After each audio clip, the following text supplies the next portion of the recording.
आपका बहुत बहुत स्वागत है। आप आए हैं संपदा 2025 में। अब संपदा 2025 क्या है मैं आपको बताता हूँ। हमारा एक क्लब है ग्वालियर में, Gwalior coins and collectibles club. ये एक लाइक माइंडेड लोगों का ग्रुप है जो कुछ भी चीज़ कलेक्ट करते हैं, जिनकी कोई भी हॉबी है, कोई वो कॉइन हो, स्टैम्प हो, पेपर हो, पोस्ट कार्ड्स हो, विजिटिंग कार्ड्स हो, किसी भी तरह का अगर आप कलेक्शन करते हैं तो this is the place to be. आप यहाँ आ सकते हैं। और जो संपदा 2025 जो हमारा कार्यक्रम है, इस कार्यक्रम में आपको देखने को मिलेंगे भारत के सिक्कों का पूरा इतिहास, शुरुआत से लेके अभी तक का, ग्वालियर नगर के प्राचीन पत्र पत्रिकाएं। आपको हमारे ग्वालियर का जो किला है, उधर 500 साल पहले एक टकसाल हुआ करती थी, उस टकसाल से लेके आखिर तक के सारे सिक्के। और जैसा आपको पता होगा, आपने नेट पे भी देखा होगा, हम देखते हैं कि जो सिक्के हम इस्तेमाल कर रहे हैं उसके अलावा भी 20, 25, 100, 150 ऐसे सिक्के भी, इनकी फोटोज हमको नेट में देखने को मिलती है। तो अब मैं आपको वो सारी चीज़ें दिखाता हूँ। आइए, ये है पूरी भारत के सिक्कों की पूरा 2600 साल का इतिहास। हम सिक्के इस्तेमाल करते हैं रोज़ाना, सुबह शाम, जेब में हाथ डाल के निकालते हैं कुछ मेटल के पीसेस, लेकिन कभी ध्यान नहीं देते कि उसका पूरा अपना खुद का इतिहास है। वो कुछ वो बताने को रेडी है, लेकिन अगर हम सुने तो अगर मैं शुरुआत करूं तो सबसे पहले आप देखेंगे ये क्या चीज़ है। ये है बीज। सिक्के की शुरुआत से पहले बीज जो है तौल के लिए काम आते थे, सिक्के के रूप में काम नहीं आते थे। मैं बता रहा हूँ, सिक्का आने से पहले एक आपकी एक प्रॉपर तौल प्रणाली, एक वेइंग सिस्टम होना चाहिए। तो पहले प्रेशियस मेटल को इन बीजों से तोला जाता था। हम बोलते हैं कि रत्ती की बात करते हैं, खसखस की बात करते हैं, ये उड़द की दाल है, चावल है, सरसों है, गुंजा है, कोरल सीड्स है, जौ है। जब हमका एक वेइंग सिस्टम हमारा पूरा हो गया तब हमने कॉइन्स शुरू किए। तो ये आप देख रहे हैं, ये है भारत का सबसे पहला, अभी तक जो हम मानते हैं, ये जो पंचमार्क्स होते हैं, पंचमार्क्स में भी जो बेंट बार होती है, भारत के प्राचीनतम सिक्कों में, ज्ञात सिक्कों में माना जाता है। इनको पंचमार्क इसलिए कहते हैं क्योंकि एक प्रॉपर पंचिंग टेक्निक से बने हुए हैं, हेंस द नेम पंचमार्क। फिर जब टेक्निक चेंज हुई, मोल्ड में सिक्के बनाए जाने लगे मिट्टी के, तो इनको हम कहते हैं कास्ट कॉपर कॉइन, सांचे से बनाए हुए कास्ट वाले कॉइन है ये। फिर अपन जब आगे चलते हैं इतिहास में, हम जानते हैं हमारे पास सिकंदर का हमला हुआ। सिकंदर के जाने के बाद अपने कुछ वो लोग बाग यहाँ छोड़ गया रूल करने के लिए। तो वहाँ जो एक डायनेस्टी थी, उसका एक राजा था अपोलोडोटस, ये उसकी ही एक ये सिक्का है जिसको हम कहते हैं ड्रैख्म। ये ड्रैख्म वो ही ग्रीक सिक्का है जो भारत में समय के साथ साथ आगे जाके जाते दाम हो गया, जिसको हम कहते हैं दाम, जो कॉइन के लिए यूज़ होता है। तो आप ये देखेंगे कि अलग अलग जो राजा विदेशी रहे हैं भारत में, ये उनके सिक्के हैं। फिर आप ये देखेंगे हमारे तक्षशिला का ये सिक्का है एक, जो अभी पाकिस्तान में है। ये पांचाल के इंद्रमित्र राजा के सिक्के हैं, जिसमें ब्राह्मी लिपि में राजा का नाम है। प्राचीनतम जो भारत के सिक्के हैं पंचमार्क, उसमें किसी तरह का चित्र नहीं होता था, कोई किसी का राजा का नाम नहीं होता था। आगे जाके ये चीज़ें शुरू हुई हैं। अब हम देखते हैं ब्राह्मी में राजा के नाम भी है जिसने उनको चलाया है। ये इक्ष्वाकु वंश के राजा जो साउथ इंडिया में रूल कर रहे थे, उनका शीशे का सिक्का है। ये श्री दोष राशि जो एक कदम डायनेस्टी कर्नाटक की है, ये उनका सिक्का है 4वीं सदी का।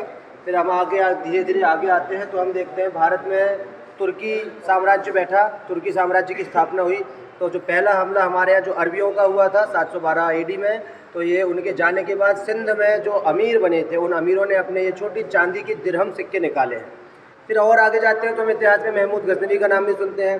महमूद गजनवी का ये सिक्का इतिहास में बहुत ही ज़्यादा एक इम्पोर्टेंस रखता है अपनी, क्योंकि जिस राजा के नाम इतिहास में सोमनाथ मंदिर के भंजक के रूप में दर्ज है, उस राजा के सिक्के पे हम संस्कृत का एक लेजेंड देखते हैं, लेख देखते हैं। संस्कृत के इस लेजेंड में कुछ ऐसी चीज़ नहीं लिखी है जो उसकी उदारता को दिखाए। एक्चुअली ये जो शहादा होता है, इस्लामिक शहादा का ही ट्रांसलेशन शारदा लिपि और संस्कृत में करके उसने लिखा है, अव्यक्तम एकम मोहम्मद अवतार नृपति महमूद। तो ये कुछ नहीं था, उसका एक तरह से जो अपना प्रचार का माध्यम था, उसने कॉइन्स को बनाया। फिर शेरशाह सूरी द्वारा जारी किया गया दुनिया का पहला रुपए का सिक्का हम देख रहे हैं। फिर जितने भी इस्लामिक डायनेस्टी सल्तनत भारत में रही, उसमें से कुछ के एक एक सिक्के लगाने की कोशिश की है। गुजरात सल्तनत, बहमनी, बंगाल, मालवा। फिर आगे जाते हैं, हमने बहुत नाम सुना है अलाउद्दीन खिलजी का, जिसकी कहानी पद्मावत में हम देखते हैं, जो जायसी ने लिखी है पद्मावत। उसी अलाउद्दीन खिलजी का चांदी का टंका हम देख रहे हैं, ये रखा हुआ है। आप दक्कन में अलाउद्दीन खिलजी ने बहुत हमले किए थे, काफ़ी कुछ खजाने लेके आया था, तो दिल्ली में उसने शुद्ध चांदी के और सोने के सिक्के निकाले। फिर ये अजीबोगरीब सिक्का जो आप देख रहे हैं, ये एक सिक्का ही है। ये है बीजापुर के राजा आदिल शाह द्वारा जारी किया गया लारिन सिक्का। लार एक जगह है ईरान में, ईरान से उनका ट्रेड होता था, तो जैसे सिक्के वहाँ चलते थे वैसे सिक्के उसको अपने ही सल्तनत में निकालने पड़ते थे। तो सबसे ऊपर प्रोटोटाइप है ईरान की लारिन, जिसकी कॉपी से या जिससे प्रेरित होकर आदिल शाह ने अपनी लारिन चलाई है। और ये सिक्के जो क्लिप जैसे लग रहे हैं उसके दोनों साइड में फारसी लिपि में अभिलेख भी लिखा हुआ है। फिर हम इधर देखते हैं अफ़गानिस्तान के आखिरी जो हिंदू वंश रहा है उसके राजा भीमदेव का सिक्का। इसके बाद से अफ़गानिस्तान का इस्लामीकरण का प्रोसेस शुरू हो जाता है। फिर यहाँ पे हम देख रहे हैं कि जो वीर सम्राट पृथ्वीराज चौहान है ये उनका सिक्का है। ये जो आप देखेंगे इसके आगे सिक्के, ये हमारे भारत के जो कुछ महान योद्धा हुए हैं जिनका हम इतिहास में नाम सुनते हैं, लेकिन जिनके सिक्के हमने कम देखे हैं। लेकिन हम पहली बार ग्वालियर में ऐसा मौका है कि पृथ्वीराज चौहान, राणा सांगा, छत्रपति शिवाजी महाराज, उनके सिक्के आपको देखने का मौका मिलेगा। राणा सांगा जिसकी हम बात करते हैं, राणा सांगा जी की, जिनको 80-80 घाव लगे थे लेकिन वो युद्ध के मैदान में डटे रहे, उनका भी सिक्का हमने लगाया है। फिर आज के इस एग्जीबिशन में जो सबसे इम्पोर्टेंट चीज़ हमने जो की है वो है छत्रपति शिवाजी महाराज के प्राचीनतम ज्ञात चित्र का भी इस बार प्रदर्शन किया गया है, ताकि लोगों को पता चले कि जिस तरह के छत्रपति शिवाजी महाराज के हमारे दिमाग में एक छवि आती है वो शुरू कैसे हुई थी। तो एक डच गवर्नर के समय में शिवाजी के समकालीन ही जब वो जिंदा थे उनको देखते हुए ये स्केच बनाया गया था, जो कि एक डच गवर्नर के समय का है, 1664-65 के वक्त का। सूरत में ये चित्र बनवाया गया था जो कि 1919 तक हो गया था, जिसको एक बहुत ही प्रसिद्ध इतिहासकार वासुदेव सीताराम बेंद्रे ने खोज के इसको बताया कि ये शिवाजी का चित्र है। तब से जाकर शिवाजी का ये चित्र पूरे देश में फेमस हुआ है। फिर उसके साथ ही छत्रपति शिवाजी महाराज की मुद्रा की हम चर्चा करेंगे। जब हम देखते हैं शिवाजी महाराज ने मुगलों से पूरा प्रतिरोध रखा तो उन्होंने वो चीज़ अपनी मौद्रिक नीति में भी अपनाई और मुगल सिक्कों के स्थान पे अपनी खुद की स्वराज मुद्रा निकाली। कॉपर की शिवराई और एक सोने का होर्ण सिक्का उन्होंने निकाला। शिवराई में आगे पीछे नागरी लिपि में छत्रपति और श्री राजा शिव लिखा हुआ है। होर्ण का जो सिक्का आप देख रहे हैं ये सिक्का न होते हुए उसकी प्रतिकृति है, रेप्लिका है। सिक्का बहुत ही ज़्यादा रेयर है, लेकिन लोगों को बताने के लिए उसकी कॉपी यहाँ पे दिखाई गई है कि वो भी देख सकें शिवाजी महाराज के समय में किस तरह के सिक्के उन्होंने चलाए हैं। फिर आगे हम देखते हैं ब्रिटिश भारत की बात करते हैं। अंग्रेज़ों का हमारे यहाँ शासन रहा है, लेकिन अंग्रेज़ों के अलावा भारत में 3-4 और विदेशी ताकतें थी यूरोप की जिनका शासन रहा। फ्रेंच भारत में आए, डेनिश मतलब डेनमार्क के लोग आए और डच मतलब हॉलैंड के लोग आए। उनके भी सिक्के भारत में चले हैं थोड़ी थोड़ी देर के लिए। तो ये आप देख रहे हैं ये फ्रेंच इंडिया का, ये जो पुडुचेरी वगैरह में जो आप देखते हैं जिसका शासन था, ये उनका रुपया है और उनके ही ये सिक्के आप देख सकते हैं। ये डेनिश इंडिया का कॉइन है जिनने बहुत थोड़े समय तक भारत में शासन किया। फिर डच इंडिया जो अपना पूरा सामान बेच के, अपने इस्टेब्लिशमेंट बेच के इंग्लैंड से इंडोनेशिया चले गए, इंडिया से इंडोनेशिया चले गए। फिर ये जो थीम है हमारी एग्जीबिशन की वो है भारत भारती, जिसका नाम मैंने रखा है। जो भारतीय संस्कृति के दर्शन हमको डाक टिकटों पे, सिक्कों पे और नोटों पे हो रहे हैं वो पूरी दुनिया में, सिर्फ भारत में नहीं। तो ये एक थीम वो दर्शाती है भारतीय संस्कृति का प्रचार प्रसार। तो ये जो आप पहला नोट देख रहे हैं ये बांग्लादेश का नोट है जो अभी पिछले साल ही इशू हुआ है, जिसमें कि आगे टेराकोटा का कृष्ण जी का कांतिजीव मंदिर बना हुआ है। ये जो आप सही सुन रहे हैं ये बांग्लादेश का नोट है जिसपे कृष्ण जी का मंदिर बना हुआ है, एक हिंदू मंदिर बनाया हुआ है टेराकोटा का। उसी कड़ी में आगे आप जाएंगे तो हमारे साउथ में श्रीलंका एक देश है जिसके नोट पे हमें भरतनाट्यम के दर्शन हो रहे हैं। फिर आगे देखते हैं थाईलैंड के सिक्के। थाईलैंड पूरा भारत की संस्कृति से रचा बसा एक देश है जिसके सिक्कों पर आपको भारतीय संस्कृति से प्रेरित तत्व आपको दिखेंगे। जैसे ये देखेंगे एग्जाम्पल के लिए त्रिमूर्ति है जो हमारी ब्रह्मा विष्णु महेश की, उसके दर्शन आपको होते हैं थाईलैंड के 20 भाट के सिक्के पे, और वो त्रिमूर्ति उनके 10 भाट के सिक्के पर भी है। फिर हम जब आगे देखते हैं तो वरुण देव के आपको दर्शन होते हैं उनके 20 भाट के सिक्के पे। फिर गणेश जी आपको साफ साफ इधर दिख सकते हैं, 10 भाट के सिक्के पे आपको गणेश जी के दर्शन हो रहे हैं। उसके अलावा हम आप आगे चलेंगे तो देखेंगे राम मंदिर का पिछले साल उद्घाटन हुआ है। तो उद्घाटन प्राण प्रतिष्ठा, बल्कि मैं बोलूँगा प्राण प्रतिष्ठा के अवसर पर भारत सरकार के विभिन्न उपक्रमों ने अलग अलग तरीके से ये जो हमारा अवसर था इसको अमर करने की कोशिश की। डाक विभाग द्वारा भारत सरकार के ये एक बहुत ही सुंदर मिनिएचर शीट डाक टिकटों की निकाली गई है जो आपको अपने नज़दीकी डाकघरों में मिल जाएगी। इसमें मंदिर से जुड़े हुए कुछ चित्र है जिसका अंकन है। जो खास बात इस टिकट की है वो ये है कि इसमें जो आप ये ब्राउन कलर देख रहे हैं, कत्थई कलर, ये अयोध्या की मिट्टी इस्तेमाल की गई है इस टिकट के लिए। और साथ ही साथ आप ये देखेंगे कि इसमें सरयू का जल भी इस टिकट को प्रिंट करने में इस्तेमाल किया गया। साथ में ये जो आपको टिकट मिलेगा ये चंदन की सुगंध के साथ मिलेगा। तो अपने नज़दीकी डाकघर से आप इसको अभी भी ले सकते हैं। साथ ही भारत सरकार ने कुछ चांदी के 50 ग्राम के टोकन भी निकाले हैं। इस अवसर को इमॉर्टल करने के लिए लाओस, जो हमारा एक देश है, पड़ोसी नहीं है लेकिन पड़ोस के देश का पड़ोसी है, उसने भी राम मंदिर के ऊपर एक टिकट निकाला है, आप उधर देख सकते हैं। फिर आगे आप चलेंगे तो आपको बृहदेश्वर मंदिर जो हमारे साउथ में है उसका एक टिकट है, वो सिक्का है, वो 2010 में मंदिर के 1000 वर्ष पूरा होने पर उस चीज़ को कमेमोरेट करने के लिए भारत सरकार ने 1000 रुपये का सिक्का मुद्रित किया। ये आपको मार्केट में चलता हुआ नहीं दिखेगा, ये सिर्फ जो संग्राहक लोग हैं उन लोगों के लिए है। फिर देखते हैं 25 रुपये का जो सिक्का है देवी दुर्गा पे, वैष्णो देवी श्राइन बोर्ड की 25 साल की जयंती पे निकाला है। भारतीय संस्कृति को अपन देखते हुए चल रहे हैं सिक्कों के माध्यम से, नोट के माध्यम से। फिर ये जो आप देख रहे हैं ये बड़ा सा, ये मेरा हाथ एक तरह से सिर्फ उसको स्केल करने के लिए, आप ताकि अंदाज़ा लगा सकें कि ये नोट कितना बड़ा है। ये 1978 तक भारत में इस तरह के 1000, 5000, 10,000 के बड़े नोट चलते थे, उसमें से 1000 के नोट के ऊपर भी आपको बृहदेश्वर मंदिर के दर्शन होंगे। फिर अपन देखते हैं ये जो आप देख रहे हैं एक ये जो मेरा डिस्प्ले है, इसमें भगवान बुद्ध का अंकन आप देखेंगे। भगवान बुद्ध पूरे साउथ एशिया और पूरे देश के लिए प्रेरणा का स्रोत रहे हैं और उसको सम्मान देने के लिए विभिन्न देशों ने उनको अपनी डाक टिकटों पे, सिक्कों पे और नोटों पे उनको स्थान दिया। तो सबसे ऊपर है कंबोडिया का नोट 100 रियल का, जिसमें आपको बिल्कुल बुद्ध के दर्शन होते हैं। हमारे भारत में ये आपने कभी ध्यान नहीं दिया होगा, आपकी जेब में जो 200 रुपये का नोट है उसी में भगवान बुद्ध के जीवन से जुड़ा हुआ बहुत ही मॉन्यूमेंट, इंपॉर्टेंट मॉन्यूमेंट है भारतीय इतिहास का, सांची का स्तूप है।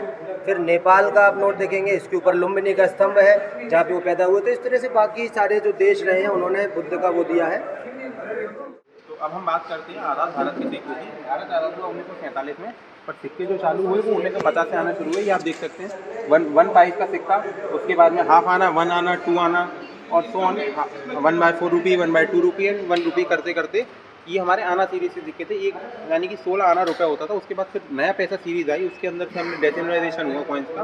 उस प्रकार से ये डेफिनेटिव की सीरीज़ आप देख सकते हैं। अलग अलग प्रकार से जब जब भी समय के अंतराल के संग में सिक्कों की धातु चेंज की गई या कुछ भी वजन की चेंज किए गए, तो हर थीम के चेंज के क्या है। उसके बाद में लेटेस्ट थीम है आज़ादी का अमृत महोत्सव, ये उस थीम के सिक्के आप देख सकते हैं। उसके बाद में जो अगला संग्रह मैं आपको दिखाऊंगा इनके जस्ट बाद, वो संग्रह है स्मारक सिक्कों का, यानी कमेमोरेटिव कॉइन्स। कमेमोरेटिव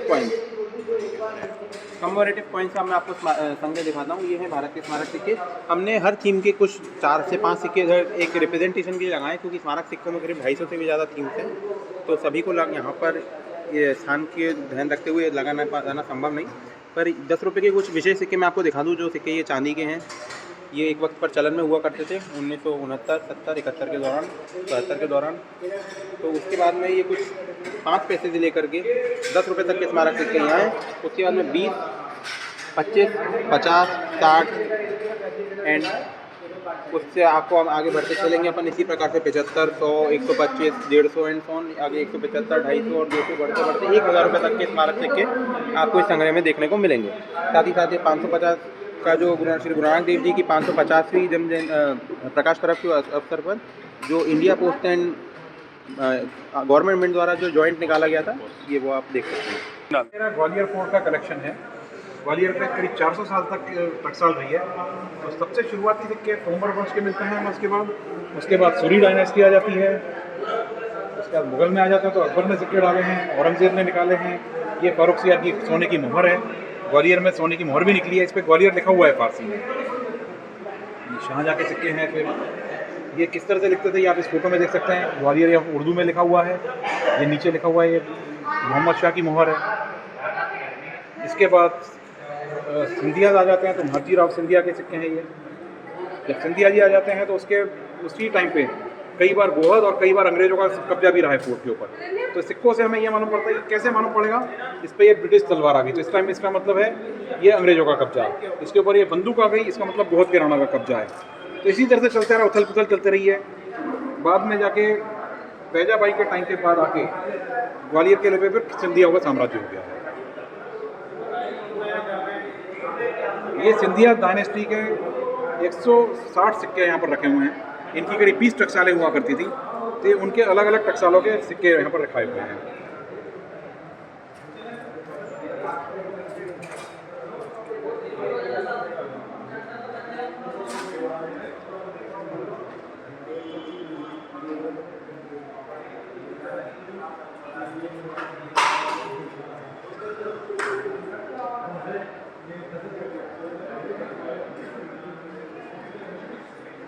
ये मेरा चपरास का कलेक्शन है। चपरास यानी पुराने टाइम का आइडेंटिटी कार्ड। ये जितने भी ऑफिशियल होल्डर्स होते थे, जो ऑफिस बेयरर्स होते थे, चपरासी जो होते थे, उनको ये पहनना पड़ता था और पहनने का तरीका इसका इस तरह से होता था। तो ये अलग पूरे के पूरे ये हैं ग्वालियर राज्य के 56 चपरास हैं, अलग अलग प्रांतों के, अलग अलग पोस्ट के।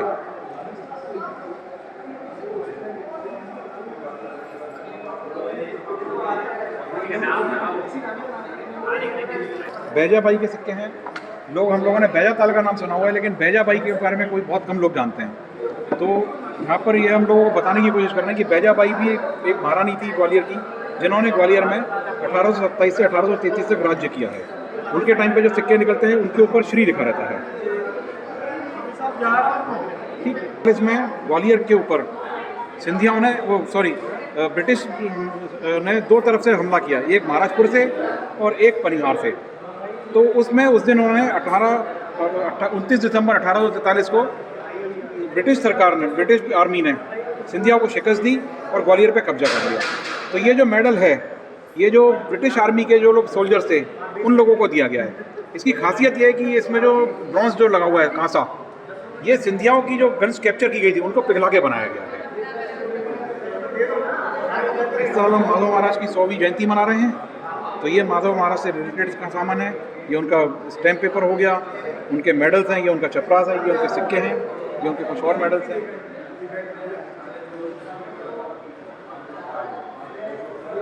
यहाँ पर ये पूरा रुपया जिसको बोलते हैं उसका करीब 450 साल का इतिहास यहाँ पर 80 सिक्कों में दिखाया गया है। सबसे पहला सिक्का शेरशाह सूरी ने 1540 में ढाला था। उसके बाद शेरशाह सूरी चलता रहा। यहाँ पर ये सिक्का जो है ये चांदी का 11.5 ग्राम का सिक्का है। अब खास बात यह है कि ये जो प्रोसेस था 11.5 ग्राम चांदी का सिक्का रुपया, ये चलते रहा। अलग अलग रूलर आते गए, अलग अलग राज्य होते रहे, अलग अलग डायनेस्टीज आती गई। ये जैसे पूरा लिखा हुआ है यहाँ पर कि पहले सूरी डायनेस्टी थी, फिर मुगल डायनेस्टी आई, उसके बाद इंडिपेंडेंट किंगडम्स ऑफ इंडिया जिसमें मराठा साम्राज्य भी मानते हैं, इंडियन प्रिंसली स्टेट्स हुए, फिर यूरोपियन इन्फ्लुएंस है जैसे French India, Portuguese India, east India company बनी, उनके 3 जगह से सिक्के ढलते थे, बंगाल से, बॉम्बे से और मद्रास से। उसके बाद ब्रिटिश इंडिया और 1835 में ये डिसाइड हुआ कि नहीं, पूरे इंडिया में एक ही सिक्का चलेगा, तो एक सिक्का किया गया 1835 से। तो ये ब्रिटिश इंडिया के कॉइनेज हो गए। 1947 में हम लोग इंडिपेंडेंट हुए, उसके इंडिपेंडेंट सिक्के। तो पूरे इस तरह का सिक्का है। अब खास बात इसमें जानने की है कि जो सिक्का 11.5 ग्राम का था वो 1939 तक 11.5 ग्राम चांदी का रहा। 1940 में पहली बार 50% सिल्वर हुआ, जो धीरे धीरे उसकी डी वैल्यू होते हुए आज हम 3 ग्राम स्टेनलेस स्टील पे आ गए। ये 2.5 रुपये का नोट है, बहुत रेयर होता है, ये केवल 2 साल चला है। 1918 में जब वर्ल्ड वॉर हुआ तो चांदी महंगी हुई और उस टाइम ये सोचा गया कि हम लोग अमेरिका से चांदी इंपोर्ट करें। तो उस टाइम चांदी जो रुपए की जो वैल्यू थी वो $2.5 के $1 में 2.5 रुपये होते थे। तो इसलिए उनके लिए निकाला गया कि ये अमेरिका लोगों को थोड़ा पैसे संभालने में आसानी रहे, लेकिन ये बहुत ज़्यादा पॉपुलर नहीं होता, इसको विड्रॉ कर लिया गया। ये ग्वालियर प्रिंसली स्टेट के स्टैम्प पेपर्स हैं, अलग अलग शासकों के। ये पूरी स्टेशनरी है, ये टिकट्स हो गए, ये एनवलप्स हो गए, ये पोस्ट कार्ड हो गए, ये रजिस्टर्ड एनवलप। आज की तारीख में हम लोग जो दुनिया के बहुत सारे दोस्त तो कागज़ की करेंसी छोड़ के प्लास्टिक की करेंसी की तरफ बढ़ रहे हैं, क्योंकि कागज़ की करेंसी बहुत जल्दी ख़राब हो जाती है, तो प्लास्टिक करेंसी बहुत दिन तक चलती है, ड्यूरेबल रहती है। तो आज के तारीख में 70 देशों में प्लास्टिक की करेंसी चालू हो चुकी है। तो उनमें से कुछ नोट यहाँ पर दिखाए जाएंगे। ये आज की तारीख में वर्ल्ड का ऑफिशियली सबसे बड़ा करेंसी नोट है। ये बुरुंडी का 10,000 फ्रैंक का है और आज की तारीख में तो कम से कम ये वर्ल्ड का सबसे बड़ा नोट है। ये आज महारानी विजयाराजे जी की सिंधिया है कि उनकी जयंती है, तो उसके लिए ये रखा। ये उनका फ़ोटो हो गया, ये उनका सिक्का हो गया, ये उनके स्टैम्प हो गए।